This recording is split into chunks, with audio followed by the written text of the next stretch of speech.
Good morning, students. Today we will start a new chapter, that is chapter 10, Natural Vegetation. Students, do you know what is natural vegetation?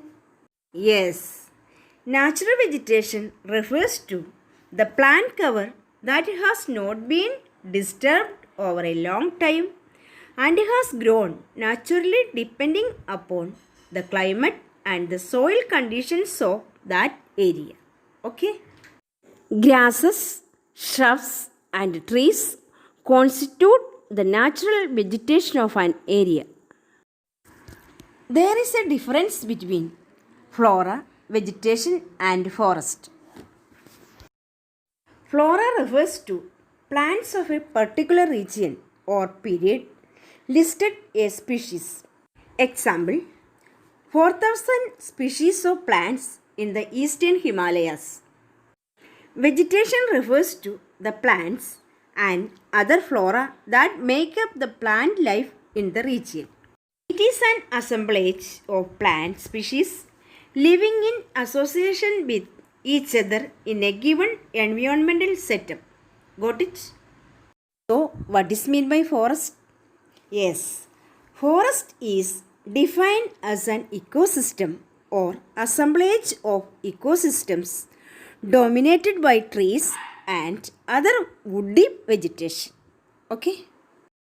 It also refers to a large tract of land covered with trees and accompanying undergrowth of shrubs, herbs, and sustaining thousands of life forms.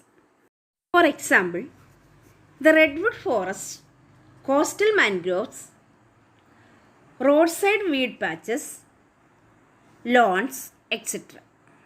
The major vegetation types of the world are grouped as forests, grasslands, scrubs, and tundra.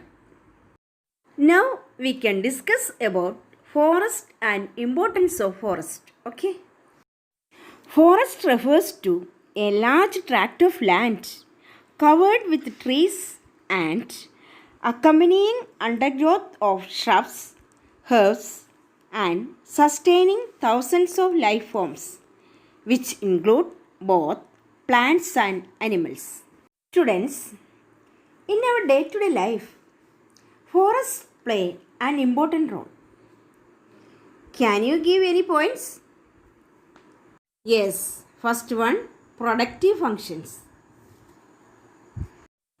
We know that various trees provide us with products such as fruits, leaves, roots, and tubers of plants. Wood is used for making furniture in houses as well as industrial units. Wood and bamboo pulp are used for manufacturing paper and paperboards. Wood is used as a source of energy for cooking and for providing warmth. Bamboos provide a means of livelihood for the tribals who make mats, baskets, ropes, etc. using bamboo. So students, these are the productive functions of forest. Okay. Next one, protective functions of forest. The forests protect from flooding by controlling the flow of water and prevent evaporation of water due to thick layer of humus. The roots of trees in the forest bind the soil firmly with which prevents soil erosion. Okay. These are the protective functions of forest. Adil, can you give next function of the forest? Can you? Yes, regulatory functions. Correct. The trees use carbon dioxide from respiration and release oxygen during photosynthesis. The oxygen released by the trees is used by the animal world. Thus, the trees perpetuate the cycles of oxygen and carbon dioxide in the biosphere. They also regulate the water cycle. The trees absorb water from the ground, release water into the atmosphere, which helps to form clouds and precipitation, which brings water again into the soil, thus completing the water cycle. Now, who will tell next functions of the forest? Dasil, can you? Yes, accessory functions of the forest.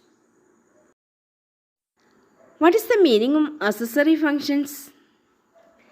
Accessory functions of the trees means that the forests provide habitat for the wildlife. Forests also provide aesthetics and recreation to human beings through national parks, wildlife sanctuaries, and biosphere reserves.